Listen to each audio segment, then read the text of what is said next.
Bienvenidas y bienvenidos de nuevo a esta segunda mesa del Encuentro Internacional de Periodismo. Antes de comenzar, queremos extender un saludo muy especial a una delegación de 20 periodistas internacionales que nos están acompañando durante estos 3 días del evento. Hacen parte de medios de diferentes lugares de República Dominicana y del programa de capacitación periodística PROCAP. Bienvenidas y bienvenidos, gracias por acompañarnos en este encuentro.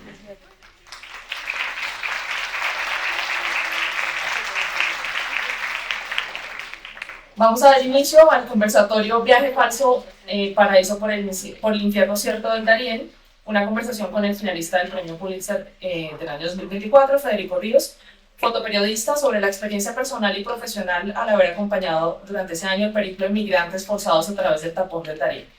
Testimonio fotográfico y escrito sobre el doloroso trayecto, muchas veces mortal, de miles de migrantes para atravesar la selva chocuana en busca de alcanzar esa falsa Arcadia del paraíso norteamericano, y modera Santiago Escobar.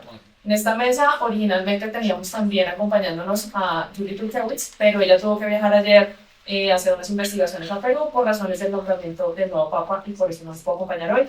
Esa es la razón por la que solamente van a estar Federico y Santiago. Queremos también aclararles que nos presentó esta situación de último minuto que además tiene todo que ver con nuestro oficio periodista. También queremos contarles antes de comenzar que nuestros invitados han traído algunos fotolibros del trabajo de Darién, que es el que ustedes han visto expuestos en una pequeña parte en la exposición fotográfica que tenemos en el hall de entrada. Y estos libros, para quienes estén interesados, pues podrán ser adquiridos a la salida del auditorio una vez terminemos este conversatorio, si tienen interés en ello. Federico Ríos es fotoperiodista, reconocido por su narración perspicaz e impactante a través de la fotografía. Ha dedicado su carrera a explorar las complejas narrativas que rodean la migración, el conflicto armado y la relación entre la sociedad y el medio ambiente en América Latina. En 2024 lanzó su más reciente fotolibro, Darién, que se centra en la migración a través del peligroso tapón del Darién. Este proyecto, que fue el que llegó después de Verde, su publicación que muestra una década documentando a las guerrillas colombianas, el trabajo de Federico ilumina las experiencias humanas detrás de estos importantes problemas, promoviendo la conciencia y la empatía a través de narrativas visuales conmovedoras. Ha ganado numerosos premios, incluido el Premio Siena, la medalla James Foley Medal por el coraje periodístico y el reconocimiento como finalista del Pulitzer en reportaje internacional. Además, fue honrado con el premio humanitario Visa de Oro del CICR y nombrado fotoperiodista del año por Poylatam. También fue seleccionado para el Prix Piquet, donde recibió el premio del público en 2023, entre muchos otros reconocimientos. Santiago Escobar Jaramillo es arquitecto y fotógrafo, editor de Raya Editorial, curador visual del informe final y curador de la exposición colectiva Conflicto y Paz de la Comisión para el Esclarecimiento de la Verdad. Premio Nacional de Ciencias Sociales y Humanas en el año 2023 con Fundación Alejandro Ángel Escobar con su trabajo Cuando los pájaros no cantaban, historias del conflicto armado en Colombia, tomo testimonial de la Comisión de la Verdad en Colombia. Y es miembro fundador de 20 Fotógrafos Colectivo Más Uno y Radio Foto. Bienvenidos.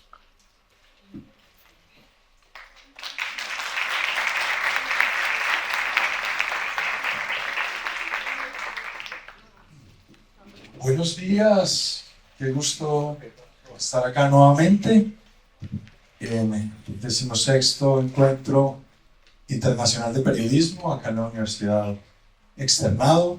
Muchas gracias nuevamente a Sergio Campo, a todo su equipo, a Joana por permitir estar acá en el marco de Filbo.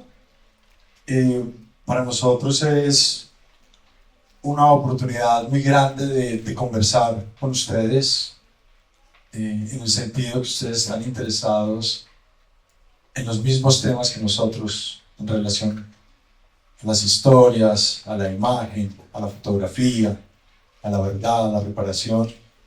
Y el hecho de poder compartir con Federico nuevamente este espacio es para mí un gusto, un honor. Yo ahorita cuando escuchamos la biografía de Federico, veíamos que se acaba de ganar el World Press Photo. Este lunes viaja a Ámsterdam a recibir el premio. Me gustaría que le diéramos un fuerte aplauso por...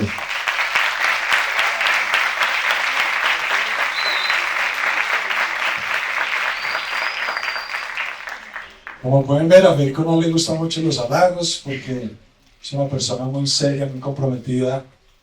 Pero para mí siempre es importante reconocerlo de esa manera. Bueno, Federico, hemos trasegado muchos años, muchas décadas en la foto, en la imagen. Siempre hay una idea de poder contar lo que nos duele, lo que nos afecta a través de la imagen, de la foto. Y tú has sido permanente en mostrarnos historias que valen, que nos conmueven, que nos afectan. Y yo quiero preguntarte así como un inicio, ¿por qué la fotografía para contar historias? ¿Por qué escoger la cámara para contar el drama de los migrantes en el tapón del Darién? Muchas gracias, Santi. Muchas gracias por la introducción y muchas gracias a ustedes por venir a oírnos conversar sobre este proyecto, sobre mi fotolibro, sobre la cobertura que hemos hecho durante muchos años en Berlín. Voy a empezar excusando de nuevo a Julie Turkewicz. Julie es mi compañera de trabajo, una periodista increíble, gran compañera, una mujer muy tenaz, muy fuerte, con la que crucé muchas veces el tapón del Darién durante estos años y con la que hicimos un trabajo hombro a hombro que terminó pues en este fotolibro. Julie y yo publicamos nuestros artículos en New York Times y creo que hemos impulsado y hemos empujado mucho para seguir la conversación sobre la migración y sobre lo que está sucediendo con los migrantes. Después de haber hecho el libro y después de haber publicado más de una docena de artículos en el New York Times, seguimos investigando y seguimos publicando juntos.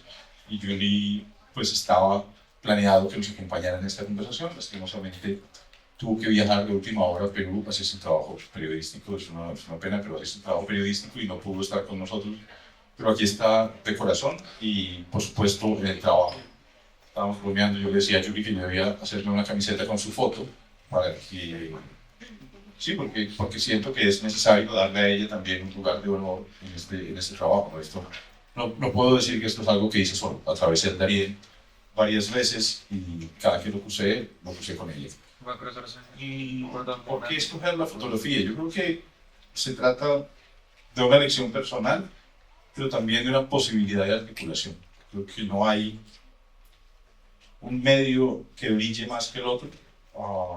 En el caso del periódico, por ejemplo, lo que hacemos es articularnos, los textos de Julie, las fotos mías, y con eso compaginamos las historias. En el libro, por ejemplo, pues es mi libro, es un libro de autor, Santiago es el editor, pero Julie hace el prólogo, y es un prólogo que me parece muy importante, porque es un prólogo que ayuda a que la navegación del libro sea mucho más entendible, mucho más digerible.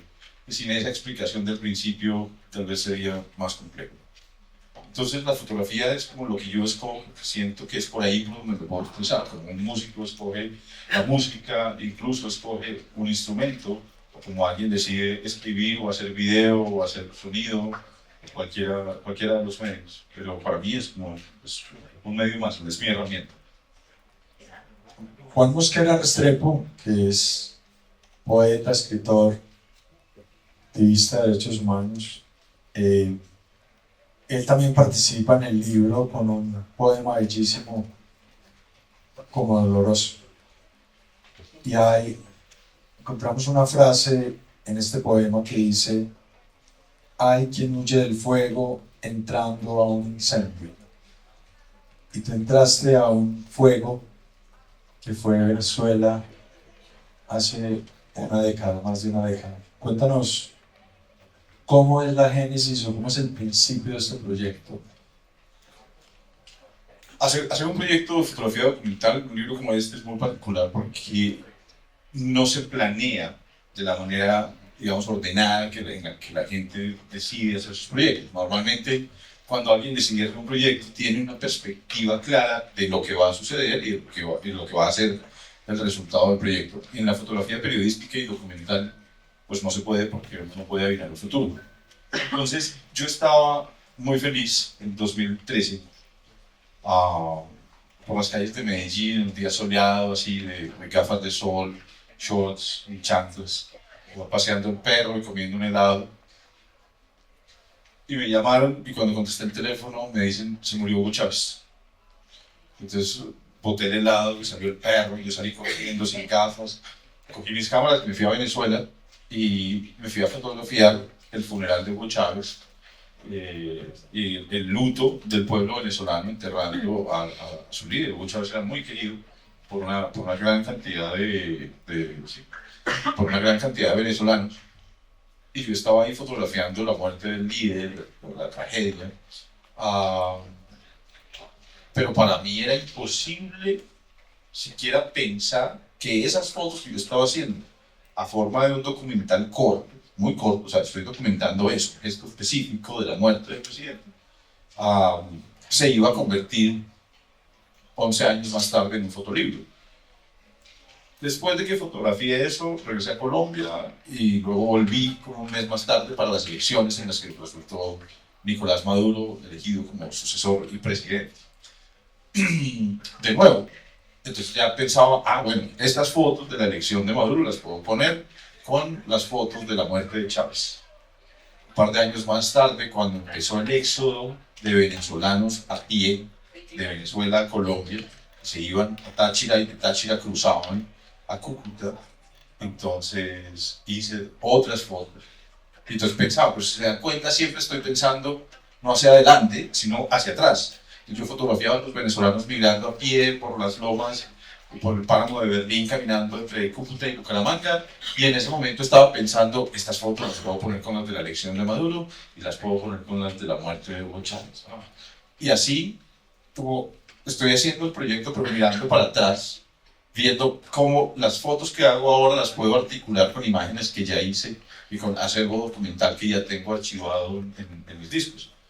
Y así paso a paso termino documentando los venezolanos migrando a Colombia, luego los venezolanos migrando a Brasil, luego vino la pandemia y muchos miles de migrantes que estaban en Colombia regresaron a Venezuela y luego empiezo a documentar las deportaciones de migrantes haitianos desde Estados Unidos a Haití y después en 2021 regreso a Colombia para documentar el tapón del Darién. Entonces en cada viaje estaba mirando para atrás y diciendo esto lo puedo poner con esto y con esto. Entonces, un nuevo viaje era como una nueva capa, que es la antítesis de cómo formular un proyecto. Yo sé que estamos en una universidad y si aquí ustedes lo preguntan a cualquier profesor cómo formular un proyecto, es como así es como no se formulan los proyectos. Y al final, en 2024, sentado con Santiago, dice, no, yo creo que ya tenemos un cuerpo de trabajo sólido y concreto, y entonces en ese momento decidimos cerrar, poner un punto final al trabajo para hacer el libro, lo que no significa no volver a reflexionar o no volver a fotografiar. Yo sigo yendo al Darién pues, con relativa frecuencia, llegué del Darién, del más reciente que hice, y es porque sigo documentando, sigo fotografiando. Si ustedes ven la exposición que tenemos aquí afuera, se pueden dar cuenta que la última foto que hay en la exposición no está en el libro, porque es una foto de febrero de este año.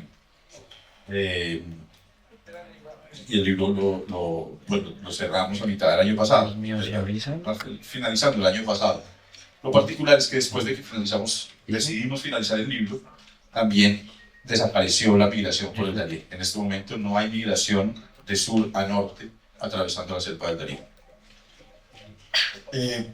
Hablábamos justamente ayer en Filmo sobre la temática que convoca esta versión y es el cuerpo, ¿cierto? Y cuando yo volví a pasar las páginas del libro, a ver tu proyecto, entendía cómo el cuerpo de los migrantes de alguna forma se vuelve su casa, se vuelve su albergue, muta de estar en la tranquilidad o por lo menos en ese lugar apacible que es el hogar, la casa, la cama, a volverse una vivienda andante, como lo decíamos también ayer, como un cangrejo ermitaño que lleva su casa a cuestas. Si uno ve en estos morrales, ve en esos cambuches, en esos pedazos de tela donde duerme, que se vuelve como ese nuevo hogar. Y a mí me parece que eso es algo fundamental de tu proyecto, porque nos indica un espacio-tiempo interesante en relación a lo que vamos a ver ahorita. Sí, yo al principio tenía en mi cabeza la misma analogía del migrante caminando con su casa a cuestas, y rápidamente creo que la destruí, como destruí esa fantasía que tenía en mi cabeza, y más bien caminé hacia otra pregunta, y es ¿qué es el hogar? ¿Qué es el hogar?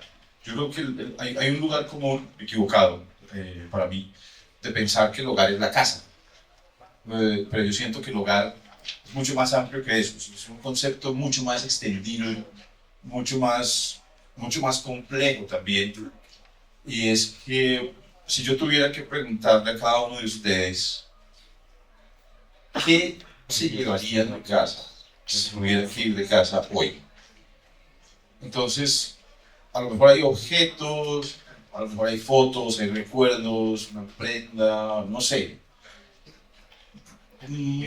Pero quisiera invitarlos a pensar más allá. Mira cómo se pone. Y es, si se tienen que ir de casa, tienen que empacar un morral además que sea ligero para poder caminar en las montañas con él. Pero, ¿qué tanto es hogar y tienen que dejar atrás? No más. ¿Qué tanto es hogar y tienen que dejar atrás? Blanco. Imagínense no poder volver a comer nunca la comida que ustedes comen de alguien. Piensen cuál es su comida favorita y no la van a poder volver a comer. Piensen en la comida del barrio, piensen en los amigos, piensen en los familiares que no son tan cercanos, pero que ven de vez en cuando, a veces, no sé, el día de la madre en que haya pelea, o en el cumpleaños, o una cuadra por la que siempre pasan. Piensen en un paisaje que es su paisaje habitual, ¿sí? Entonces es muy gracioso, muy particular, porque entre los periodistas estamos constantemente viajando, así como Julie tuvo que irse, a mí me ha pasado ya no sé cuántas veces, estoy sentado en casa comiendo con mi familia o algo así, y me llama mi jefe y es como, hay que correr, ¿verdad? Y así tuve que irme a Haití a las 2 de la mañana, me llamaron a decirme, acaban de matar al presidente, corran. Y uno corre, y cuando uno lleva mucho tiempo fuera, hay un concepto y es comida para el corazón. Entonces pensamos, ¿cuál es tu comida para el corazón? Y mi comida favorita para el corazón es la sopa de arroz con carne molida y tajadas de plátano maduro. Y si yo tuviera que irme a vivir a Australia, no podría comer sopita de arroz con carne molida y tajadas de maduro. Y ahí empecé a pensar que eso también es el hogar. Y como eso también es el hogar, ¿qué tanto de ese hogar no se puede echar en la maleta? ¿Qué tanto de eso no puedo llevar? ¿Qué tanto el bar al que me gusta ir, el sitio donde me siento con mis amigos a conversar, las cuadras que quiero frecuentar, no puedo llevar conmigo? Cuando un migrante se va, digamos que en un escenario muy ideal puede llevarse a su familia y empacar un par de cosas que considera importantes, pero nada más. Si ustedes piensan en un migrante venezolano que cruza el tapón del Darién hacia los Estados Unidos, él no está pensando en volver a Venezuela nunca, jamás en su vida. No porque no quiera, es porque no puede. Los documentos legales no le van a permitir llegar a Estados Unidos, ahorrar, comprar un tiquete y regresar para visitar a su abuela, a su madre, a su tía. Nada. Imagínense cómo es recibir la noticia de que la abuela murió y no puedes ir, es que no puedes. Entonces ese concepto de la casa al hombro, esa idea del migrante que lleva el caracol al hombro, pues se me hizo frágil y por eso fue que desapareció, porque me di cuenta que el concepto de hogar es un concepto mucho más amplio, muy extendido, y los migrantes tienen que renunciar a una gran cantidad de cosas en el momento en que deciden migrar y salir de su espacio. Si bien tu proyecto lo estabas estructurando de una forma muy repentina, lo que pasaba, como muy en respuesta a los acontecimientos, justamente el libro, por lo menos, lo estamos manteniendo con esa cronología como una aseveración de los hechos, de una forma narrativa reciente de lo que pasó. Entonces mostrábamos el impacto de la elección, de la muerte de Chávez. Luego veíamos unos primeros salidas de estas personas de su país cruzando por carreteras en Colombia, y luego veíamos a los indígenas guaraos, que eso te marcó un nuevo recorrido y te invitó a unos nuevos espacios que te dieron pistas para el proyecto. Cuéntanos estas imágenes que estamos viendo, que es como un territorio diferente al otro, ¿a qué se debe? En Colombia estamos muy habituados a la migración de venezolanos. Durante la última década salieron 8 millones de venezolanos de su país y la gran mayoría salió hacia acá. Pero hubo un grupo de venezolanos, aproximadamente 1 millón, que no migró hacia Colombia, sino hacia el sur. Ellos venían sobre todo del delta del Orinoco, eran también en su mayoría indígenas de la etnia Guarao, y tras años, tras décadas de asistencialismo del gobierno venezolano, esos indígenas habían perdido sus tradiciones y sus conocimientos de autosubsistencia. ¿No? Hay una situación muy particular. Yo espero que haya bastantes sociólogos, antropólogos, etnógrafos investigando esto, porque era un gran grupo de indígenas que olvidaron cultivar, cazar, pescar, subsistir de cualquier forma. Entonces no tenían cultivos, se habían convertido en un grupo completamente dependiente del Estado. Y entonces, cuando llega Maduro al poder, que el Estado ya no tiene la capacidad financiera que tenía mientras estuvo Chávez en el poder, pues el dinero que fluía hacia estos grupos indígenas empezó a desaparecer, y esta gente empezó a morir de hambre en un territorio que era fértil, pero que no sabían cómo usarlo. Entonces muchos de ellos decidieron migrar, y decidieron migrar hacia el sur. Entonces venían del delta del Orinoco, bajaban hasta San Félix, Puerto Ordaz, seguían por Callao y llegaban a Santa Elena del Guairé, que es la frontera para cruzar a Pacaraima en el Brasil, y estos son grupos de emergencia del ejército brasileño atendiendo a estos indígenas que, por ejemplo, además no estaban vacunados, entonces sufrían una epidemia de viruela y se morían. Esto es un hombre adulto sobreviviente de una viruela que, pues, en general no debería afectarlo de esa manera, porque parecía que la viruela estaba bien controlada en la vacunación. Un reto adicional para los migrantes es que también la lengua era más complicada, ¿no? Entonces, para esos indígenas guarao, el español era su segundo idioma. Entonces no eran 100% fluidos en español. Y ahora llegaban a un territorio en el que se habla portugués. Entonces, mucho más difícil, porque pues eso, no entendían. También porque la obstáculo no era solamente lingüístico, sino cultural.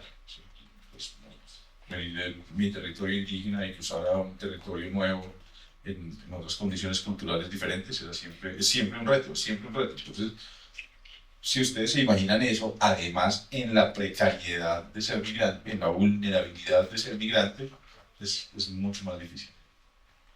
Aquí regresamos a Colombia y hablabas de la viruela y de las dificultades de salud que muchos tenían. Y bueno, aquí vemos Sebastián con un tapabocas. Eso también nos da una pista de una época, de un tiempo bien particular, inclusive la soledad que hay detrás de él, la falta de personas, de carros. Cuéntanos un poco de esta etapa o de este capítulo del proyecto, que me parece muy, muy valioso y muy interesante por eso. Cuando empezó la pandemia en Colombia, que nos cerraron a todos, las medidas en Latinoamérica en general fueron bien estrictas, apareció una pregunta sobre los migrantes, y apareció una situación bien compleja, y es que los migrantes, además, en medio de su precariedad, en medio de su migración, habían encontrado trabajos de nivel de entrada. Entonces los migrantes eran pistero de bomba de gasolina, despachador de un supermercado, empleado de una floristería. Entonces tenían trabajos con ingresos pues, relativamente precarios, y con esos trabajos subsistían al día a día. Y cuando golpeó la pandemia y nos encerraron a todos, los venezolanos fueron de los primeros en quedarse sin trabajo. Son Jessica y Sebastián Loaiza. Jessica tenía 3 meses de embarazo en ese momento, Sebastián tenía 7 años y trabajaba Jessica en una floristería y perdió su trabajo, así que pues no tenía ni con qué comer ni con qué pagar la pieza en donde vivía. Tuvieron que empezar a caminar. Yo salí con ellos fotografiándolos, caminando por el norte de Bogotá. Esa primera noche durmieron afuera del Castillo Marroquín, entre Bogotá y Chía, en un paradero de buses. Iban presionando el camino. Sí, eres Amado, su madre, que se llama Roraima de Aversa. Amado tenía un problema en el pie, entonces no podía caminar bien. A ellos los fotografié en Bucaramanga, porque además a los venezolanos no los montaban en buses, no podían viajar en un bus, tenían que caminar, y ese camino para ellos duraba 2 o 3 meses. Bogotá, Cúcuta, a pie. Esto es una familia con la que tuvimos que tomar un transporte clandestino, que además les robó, pues nos robó, porque yo iba ahí con ellos. Y el tipo nos sacó de Bucaramanga y a las 5 de la mañana paró en una curva de la carretera y dijo: hasta aquí. Y pues como es un transporte clandestino no hay como mucho que argumentar. Esta es la frontera entre Cúcuta y Táchira. Ya cuando Jessica, Sebastián y su familia decidieron cruzar a Venezuela, y cuando llegaron a Venezuela se dieron cuenta que estaba aún peor de lo que estaban esperando. Jessica regresó a Colombia y este fue el momento del parto del nuevo bebé de Jessica, que se llama Osniger. Y para mí era muy particular porque Jessica tenía de alguna forma la alegría de ser madre, pero también tenía un sentimiento ambiguo, y para mí era difícil, digamos, negociar ese sentimiento que ella tenía, pues de traer una nueva vida al mundo en esas condiciones tan difíciles, tan precarias. Pero lo más complejo para mí era asomarme a la sensación de Sebastián, a los sentimientos de Sebastián, el niño de 7 años que ahora tenía un hermano, así que ponemos lo siguiente, así, esto, y es como yo nunca había visto algo así, y me llenaba de tristeza y de dolor, porque yo veía en Sebastián el miedo de entender que si para él la comida ya era poca, ahora iba a ser poca y dividida. Si para él había dificultades, ahora iban a ser dobles. Y ahora él, con 7 años, tenía además la responsabilidad de cuidar a su hermano recién nacido. Después de eso, Jessica estuvo algunos días tratando de recuperarse de la cesárea en una pensión en Bucaramanga, en un barrio periférico, en unas condiciones bien complejas, y después viajaron a Bogotá. Este es Sebastián cuando llegaron a Bogotá, por supuesto con hambre, viendo una vitrina de almacén. Y esa noche tuvieron que dormir debajo de un puente y no tenían ni siquiera para pagar una pensión. Después de eso, Jessica ha intentado repartir hojas de vida, trabajar en esto y aquello. Se fueron a Valledupar y estuvieron allá buscándose la vida. Jessica tenía una promesa de trabajo en una peluquería. Nada funcionó y hace un mes y medio regresaron a Bogotá. Además, porque Hosniger tiene un problema respiratorio, entonces tenían que operarlo, entonces lo operaron, pero todo es como una sucesión de dificultades, una sucesión de condiciones que en medio de la precariedad económica se hacen aún más difícil. Y luego entendí también con esto que hay un recurso, una herramienta que para muchos que no vivimos en estas situaciones tan duras, se nos hace normal, y es la red de apoyo. Entonces uno llama a un amigo, uno llama a un familiar y esto, pero los migrantes, cuando migran, y vuelvo a la primera pregunta, dejan el hogar y con eso dejan la red de apoyo. Entonces el migrante está cada vez más solo. Entonces, claro, son 8 millones de migrantes afuera de Venezuela. 3 millones de migrantes hay en Colombia en este momento. Incluso el presidente esta mañana trinaba sobre el nuevo Papa recién elegido, pidiéndole sobre los migrantes, y yo pensaba, ojalá en ese trino haya un subtexto y el presidente también pensando en los 3 millones de venezolanos que viven aquí en estas condiciones. Esta es una familia, una mujer migrante en embarazo con 2 amigos en Bucaramanga, pues ahí parados en la mitad de la calle porque no tienen para dónde ir. Entonces Bucaramanga, la ciudad, cualquier ciudad, es un concepto muy abstracto, porque es que estas personas no pueden decidir a qué hotel llegar o a la casa de qué familiar van a llegar, porque no hay un familiar, no hay dinero para pagar un hotel. Entonces es como estar ahí parados en medio de la nada. Claro, hay carros, hay gente, hay edificios, pero esto es también la nada, es el vacío para ellos, porque sus posibilidades son ninguna.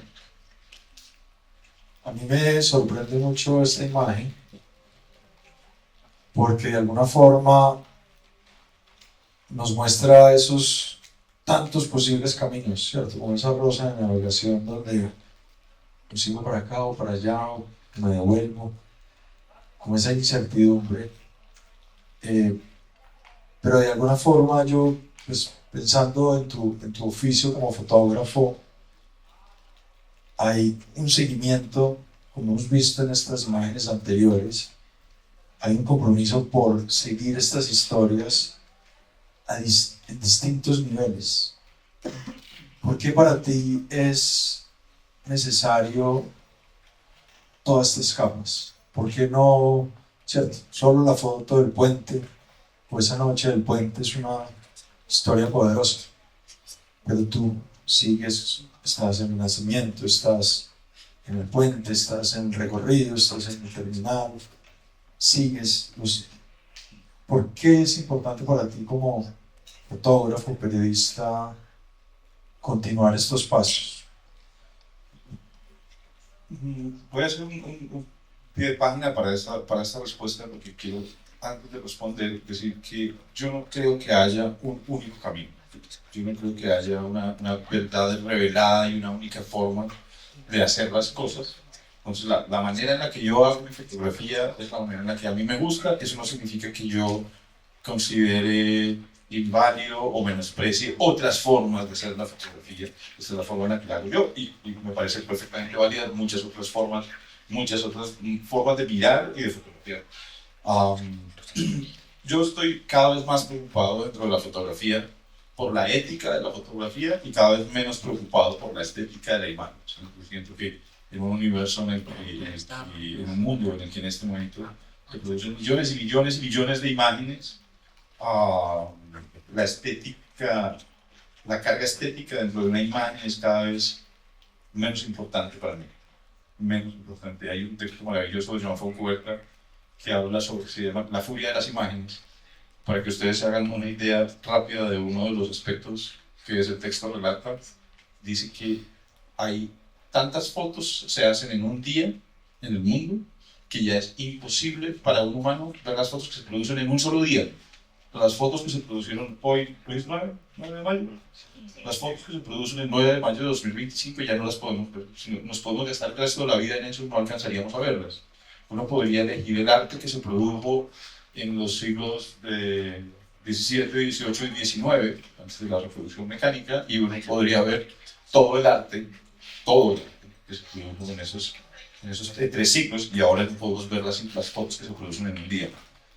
Entonces la decisión personal, es importante, por eso quería hacer eso, que imaginar, mi decisión personal es que me interesa mucho más la ética de las imágenes y la forma en la que se hace la construcción de la imagen, ¿sí? Es como un ejercicio performático que da como resultado una imagen, y un ejercicio performático es que establezco una relación con las personas que estoy fotografiando, también como una manera de bálsamo épico que acoge la imagen. Entonces, cuando elijo un personaje para fotografiar, no elijo un instante, no elijo una relación de luz, figura y fondo, sino estoy más concentrado en elegir una historia de un individuo que me ayude a representar una historia de un grupo. Cuando digo 8 millones de venezolanos han salido de su país durante la última década, estoy hablando del macro, ¿no? 8 millones es un número, pero es un número muy abstracto.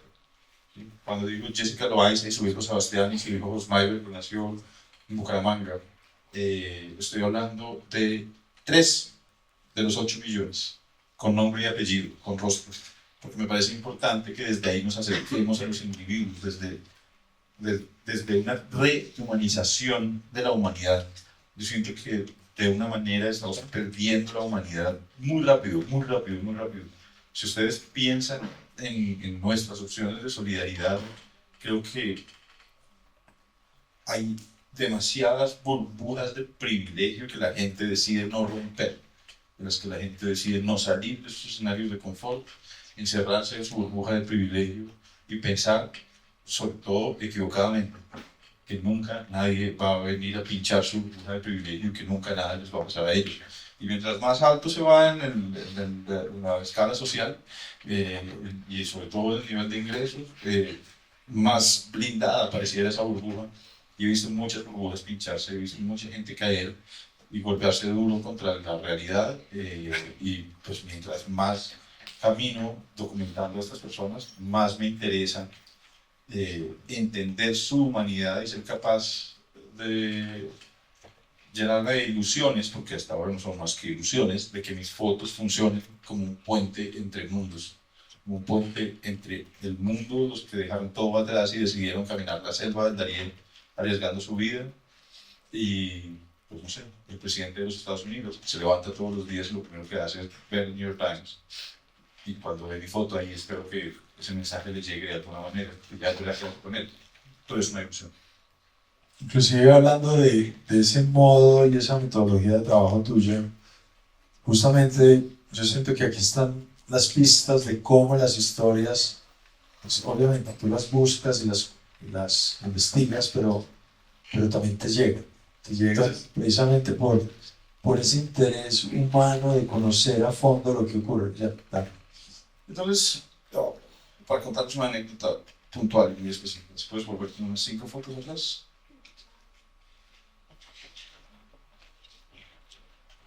Esta. Entonces, Ever, que acaba de entrar, está ahí sentado atrás, es un gran fotógrafo de Buenaventura. Y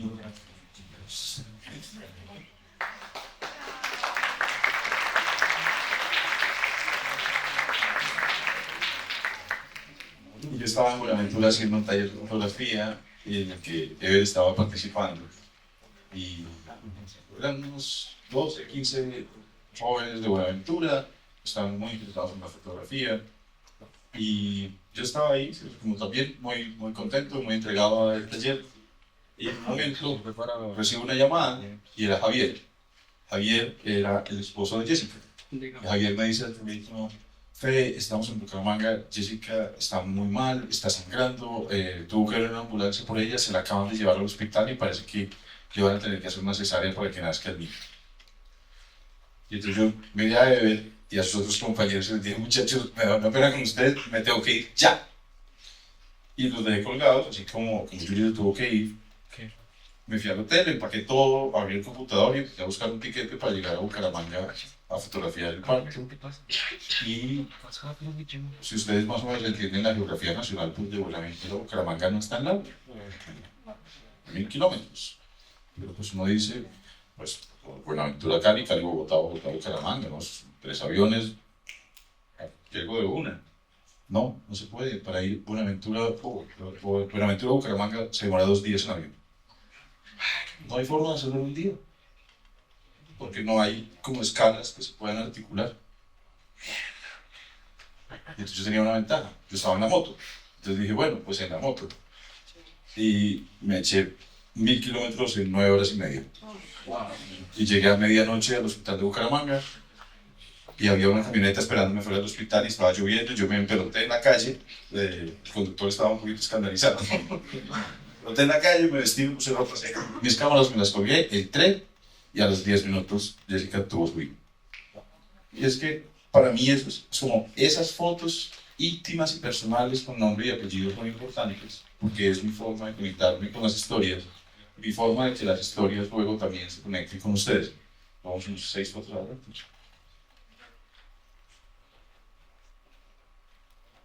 Este es Nicholson Jackville. Y esto es un capítulo que llegó al libro de una manera muy sorpresiva. Cuando murió el presidente de Haití, asesinado, Jovenel Moïse, me llama mi editor y me dice: asesinado el presidente de Haití, hay que ir para ver cómo está el país, qué va a pasar. Entonces yo fui a Haití, había protestas, había disturbios, había todo. Y yo estaba fotografiando pues, este país en llamas, este país pues, en crisis, después del asesinato del presidente, tomado por las pandillas. Y mientras todo eso pasaba, como al caído caer, Estados Unidos decidió empezar a deportar haitianos que estaban en Estados Unidos de vuelta a Haití. Entonces yo estaba fotografiando los vuelos de deportados cuando aparece este niño con su papá Nicholson había salido de Haití cuando tenía 1 año y había vivido toda su vida en Panamá. Después su papá había decidido migrar.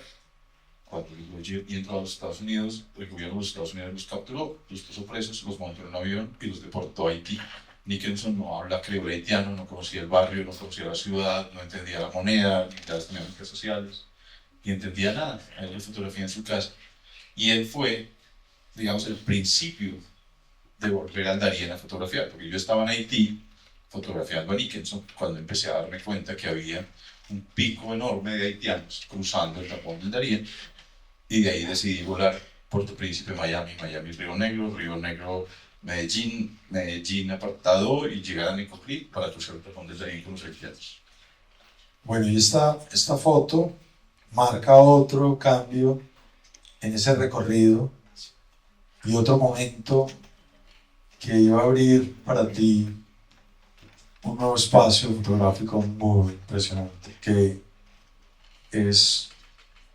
ha sido revelador a nivel mundial. Pues es un proyecto que ha sido recibido con mucha sorpresa y mucho dolor, y al mismo tiempo tú decías que no te interesa esa carga estética y esa posibilidad artística que tiene la imagen, pero de alguna forma yo siento que eso es parte fundamental de la narrativa visual. Sí, a ver, sí me interesa la estética de la imagen. Lo que quiero decir es que no es para mí la capa prioritaria. ¿Sí? No estoy construyendo imágenes que sean bellas en sí mismas y no estoy poniendo el peso del valor de la fotografía que yo hago en la carga visual. Por eso quería hacer el pie de foto. Igual puedo admirar fotos que son bellas y solo bellas, sin una carga anecdótica o sin un componente social, pero la forma en la que yo quisiera transmitir mi fotografía, la forma en la que yo construyo las imágenes que trato de poner en diálogo con la audiencia, sí es desde ese otro lado, es una carga ética más profunda. Entonces tú llegas a Necoclí sin de pronto saber a qué te enfrentas.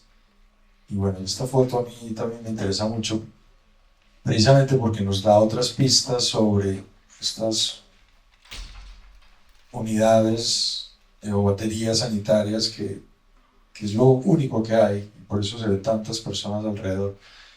Entonces, yo llego a Necoclí y lo que me doy cuenta es que hay miles de personas llegando a Necoclí diariamente, y en eso aparece también una organización, una dinámica organizada lejos del Estado,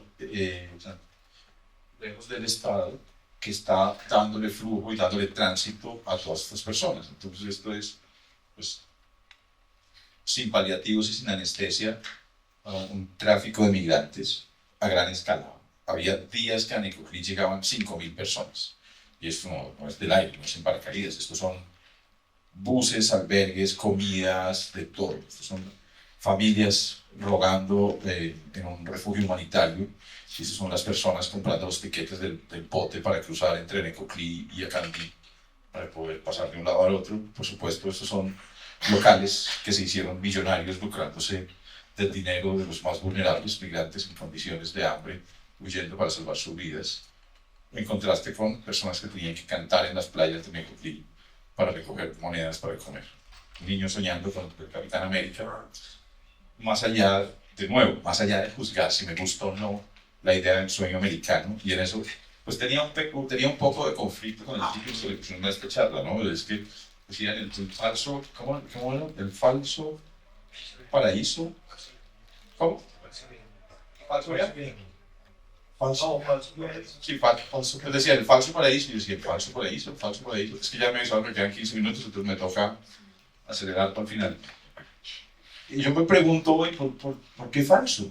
¿Por qué falso? O sea, yo documenté a esta gente. Yo estuve en Caracas, yo estuve en Venezuela, yo estuve en San Félix, en Cupita, y vi las condiciones horribles en las que tiene que vivir esta gente allá. O sea, un maestro de escuela gana $5 en Venezuela al mes. ¿Sí? Un trabajador de McDonald's en San Francisco gana $20 la hora. Yo digo falso, paraíso, falso. Así como falso, falso, no estoy tan seguro. Puede que uno tenga objeciones y miramientos con la cultura norteamericana y con el plástico y la comida chatarra, pero eso viene del privilegio de comer otras cosas. Entonces me cuestionan, me confrontan mucho como esto, ¿no? Como una idea de, oye, no, es que yo creo que es mejor hacer yoga todos los días y comer vegano, pero eso también es un ejercicio de privilegio. Esto es Jessica Colina con sus dos hijas, una de 2 años y una de meses, y ellas 3 son las que querían cruzar el Darién, pero no tenían dinero. Particularmente, los grupos que controlan la migración en el Darién, en el lado colombiano, establecieron un estricto control sobre los cuerpos y sobre todo los cuerpos de las mujeres. Estaba completamente prohibido para cualquier persona local o cualquier persona que trabajara con migración tocar, mirar o piropear a una mujer migrante. Completamente prohibido. Y había solo una pena para la persona que infringiera esa norma: la muerte. Si un local o si un coyote le decía a una mujer migrante mamacita, eso significaba su pena de muerte. Es bastante dramático, sobre todo porque cierra las posibilidades, por ejemplo, de un juicio justo. No quiero decir que esté bien decirle cosas a las mujeres, por supuesto eso está mal y quiero ser explícito, aunque eso me parece que está sumamente mal. La violencia sexual en cualquiera de sus niveles, desde lo menos grave hasta lo más grave, me parece detestable. Sin embargo, pienso que la pena de muerte por decir algo inapropiado a una mujer, a mi modo de ver, es excesivo. Pero esto no era un diseño de cuidado a la dignidad de las mujeres. Esto está establecido como una forma en la que los jefes que controlaban la migración cuidaban que ninguno de los eslabones recibiera tampoco favores sexuales a cambio de poder pasar. Y así solo podían pagar con dinero y ellos sí terminaban recibiendo el dinero. Bueno, nos faltan solo 10 minutos. Me gustaría que hiciéramos un recorrido sobre las fotos. Nos detenemos en una o dos a comentar. Porque claro, este es el cruce. Y lo que vamos a representar acá en el tiempo y en el ritmo de las imágenes, pues no acaba de cubrir todo el trabajo arduo que ustedes han hecho de reportería. De todas formas, vamos a ir pasando.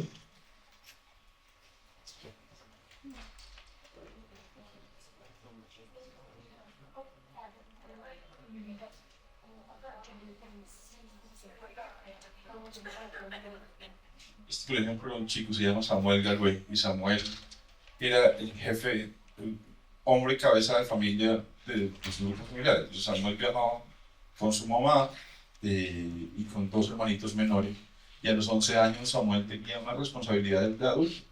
Entonces él asumía más responsabilidades de adulto. Eso también para mí es lo que cada migrante, parte de lo que cada migrante tiene que abandonar, ¿no? A los 11 años dejar de ser niño para empezar a correr con las responsabilidades de tu familia. Esto, no fue tu anterior, por favor, segundo. No, dos, esta. Este es un chico que se llama Elmer. Y la forma, digamos, la forma despótica de llamar a Elmer es llamarlo coyote. Y para muchos gobiernos, para muchas autoridades, Elmer es un coyote. Elmer era la promesa del fútbol de Acandí, un gran jugador. El sueño de los acandineros de que Elmer llegara a jugar en la selección nacional y tuviera un futbolista de talla mundial. Y Elmer, en un momento de ira y despecho, borracho, le dio un puño a una ventana y se cortó el brazo un poco. Y en Acandí no hay servicio de salud. Y entonces les tomó 4 días llevarlo a Turbo. Cuando llegaron, el brazo estaba necrosado y hubo que amputarlo. Y hasta ahí llegaron los sueños de futbolista de él. Y entonces Elmer trabaja con migrantes y además tiene una pequeña barbería y tiene un cultivito pequeño. Y me parece importante porque es como, es que los coyotes no son tampoco personas que se están haciendo millonarias, sino personas que están haciendo lo que pueden por unos pesos. Pues Miguel y Melissa, es un padre y una hija, ellos iban 6 personas, y ese era el segundo día, y Melissa estaba viendo ahí a su héroe derrotado, exhausto. Luis Miguel no podía caminar más, estaba vomitando, absolutamente agotado. Si ustedes ven la exposición afuera o tienen el libro, van a ver que el epílogo del libro, o al final, son fotos que los migrantes me enviaron, porque con muchos de ellos continúo en contacto. Son fotos que ellos me enviaron desde Estados Unidos viviendo su nueva vida. Luis Miguel me mandó un video que, no sé, lo he visto por ahí 200 veces y no puedo verlo sin llorar. Y es un video de cuando él compra su primer carro. Y Luis Miguel, que es un migrante venezolano que estuvo en Buga haciendo mototaxi, viviendo con 6 personas en una misma habitación, atravesó el Darién, estuvo vendiendo dulces en un semáforo en Guatemala para poder continuar su viaje, llegó a los Estados Unidos y vive en Palo Alto, en California. Y un día Luis Miguel llegó a su casa, llamó a sus hijos, a su esposa, les dijo: compró un carro, está afuera, y salieron los niños, y se montan al carro, y los niños bailan de alegría y de felicidad. Y yo veía ese video y decía, o sea, cuánta alegría en un carro, pero no es el carro, es la posibilidad de tener un carro, la posibilidad materializada de poder tener un carro. Entonces vuelve y me confronta la idea del falso paraíso de los Estados Unidos, y es que, claro, arriesgaron sus vidas cruzando el Darién. Y llegaron, y muchos tienen hasta 2 trabajos. Hay gente que trabaja 16, 17 horas al día, y que ganan más de $200 al día, y que tienen, pues, una vida con unas calidades completamente diferentes a lo que tenían ellos. Vamos a abrir un espacio corto de preguntas. ¿Quién me ayuda a pasar el micrófono? Sí, o por allá tú. Soy. Muchas gracias por la conversación. La segunda pregunta de Santiago, porque siempre termina su conversación diciendo que convirtió en un libro, ¿no? Y la parte editorial es tan importante porque tú sacas fotos para un diario y las fotos se eligen con unos criterios editoriales. Y no hay espacio para publicar 30 fotos en Times, ni en La Nación, ni en el Espectador. Ese paso era la construcción de un libro en donde no solo está como esa capita argumental, digamos, temática, sino también estética, porque Federico se crearon miles de fotos. El Times publica una docena, digamos. Ustedes pasan ya a la construcción del libro. Esa relación entre los dos, entre el artista o el periodista y el editor, y cómo llegan a fin de mes, ¿no? Cómo llegan a fin de mes para poder publicar el libro, para llevarlo, para traerlo. Eso me parece interesante. Bueno, muchas gracias. Yo siempre siento que es una generosidad del autor o la autora compartir un trabajo con un editor, ¿cierto? Es entregarle un espacio de reflexión sobre algo tan propio como son las fotos o el material. Obviamente yo tengo una mirada externa a las emociones que Federico puede estar sintiendo con Jessica, con Sara, con Nicholson, ¿cierto? Yo estoy viendo imágenes que me comunican, pero claro, yo debo estar en conversación con Federico para contar esa historia. Una de las decisiones que tomamos para este libro fue ser muy rigurosos frente a la cronología de los hechos, como un valor intrínseco al proyecto, como una potencia narrativa del trabajo. Inclusive ustedes se dan cuenta que solo hasta ahora estamos hablando del Darién, específicamente, pero miren toda esa antesala, todos esos caminos anteriores tomados que de alguna forma nos llevan en ritmo a ese culmen que es el Darién. Y para mí eso es importante desde la imagen. Otra cosa es que el fotolibro, lo repito otra vez, es un contenedor de memoria.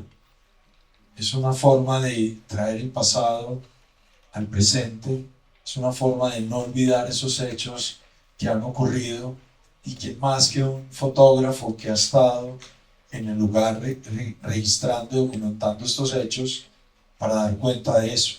El fotolibro tiene la capacidad de mirar al tiempo futuro, hablarle a otras generaciones, porque precisamente lucha contra esa velocidad que tienen las publicaciones en internet, en periódicos. Periódico de ayer es de ayer. Un libro tiene esa posibilidad futura. ¿Quieres añadir algo? ¿Otra pregunta?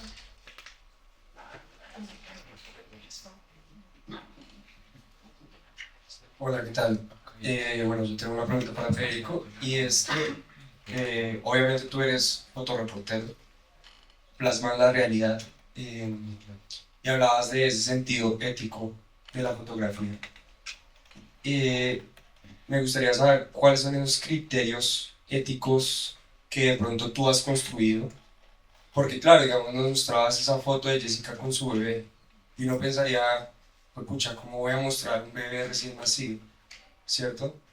Pero, ¿qué te lleva a ti a decir, esta foto sí la voy a mostrar, esta foto sí la voy a publicar?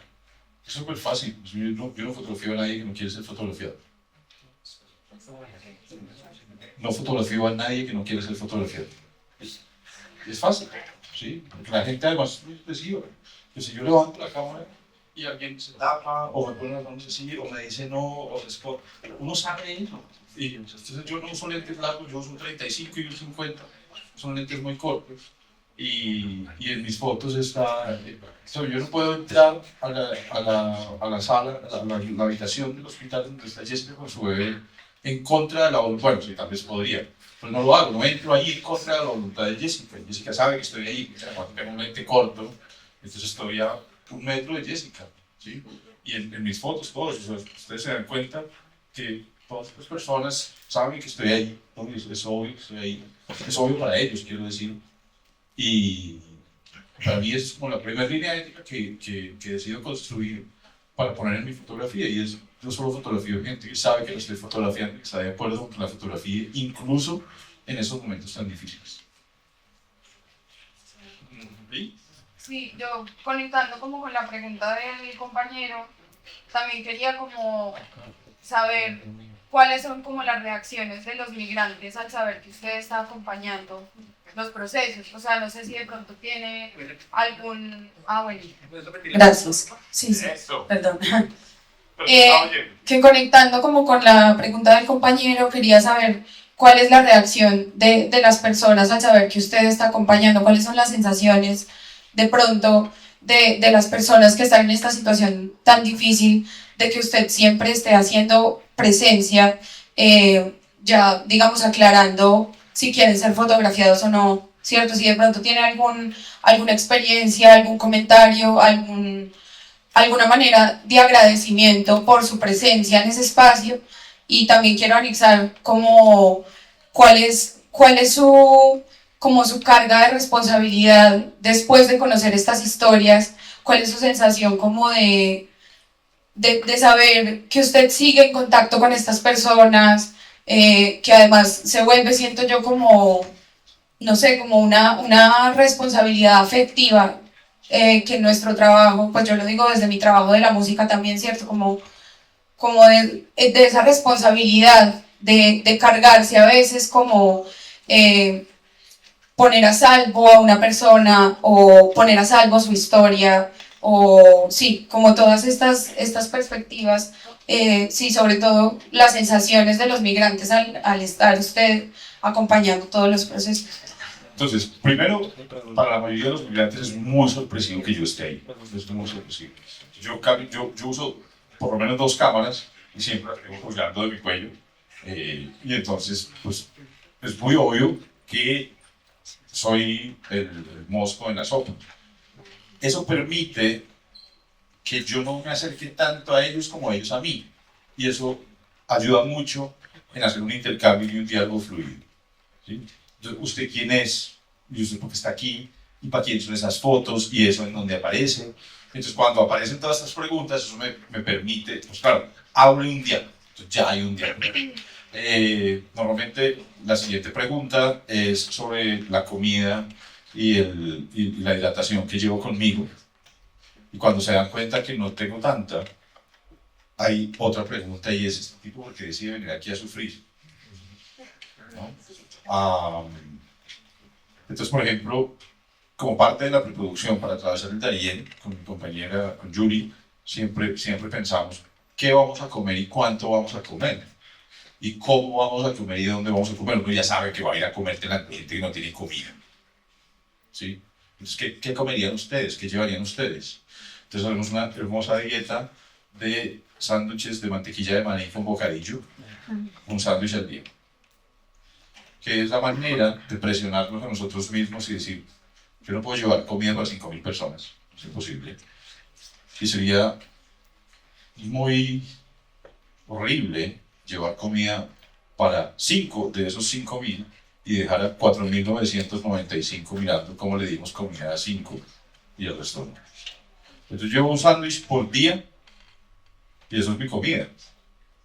Yo no lo puedo compartir con nadie, pues me muero el hambre, no puedo hacer fotos, y yo soy un convencido de que hacer mis fotos, mi trabajo periodístico y mi trabajo artístico es importante para ayudarle al colectivo, no a los 5.000 que están pasando conmigo en ese día, sino al 1.000.000 de personas que atravesó la selva.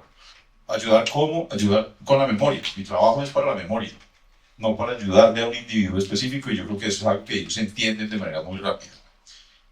Si hay un gesto, y esto pues también como que complementa tu pregunta, yo estaba en una loma, en la cima, y viene subiendo una señora, yo le calculo por ahí 80 años, viejita, arrugada, canosa, tenía 2 bastones de madera en sus manos para ayudarse, y había por lo menos 3 personas a cada lado ayudándole.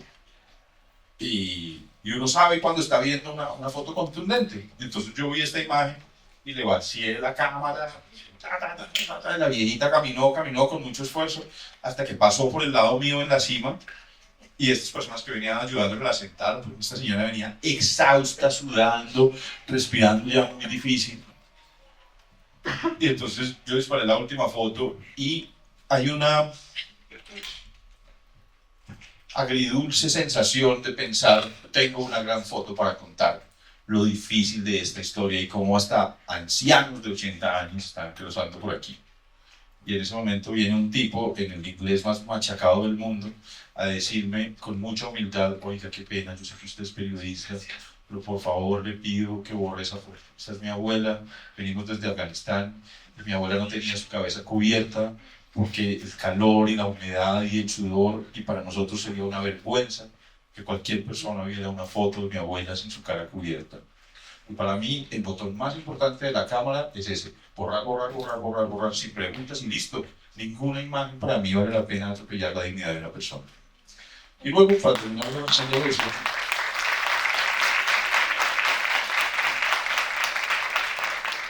una dificultad enorme y muy difícil de aprender en el fotoperiodismo y en el periodismo en general, y es: yo no puedo tener ningún tipo de intercambio con las personas que fotografío, porque si hay intercambio, convierto la información en un producto de mercado. Si yo convierto la información en un producto de mercado, esas personas van a producir más información para recibir más intercambio. Entonces es muy tenaz. La línea para mí, después de muchos años de trabajo, es súper clara. Y es que yo solo cruzo mi línea ética si la persona que está al frente está muriendo y yo tengo las capacidades de ayudar. ¿Sí? Tengo que resolver esas 2 preguntas. No una, las 2. Si está muriendo, yo empiezo a pensar en la segunda. Pero si no está muriendo, no. Y normalmente también es muy difícil. Si hay una persona que está muriendo, ¿qué capacidad tengo realmente de ayudar? En el Darién, por ejemplo. Casi ninguno. Nos acabó el tiempo, les agradezco mucho.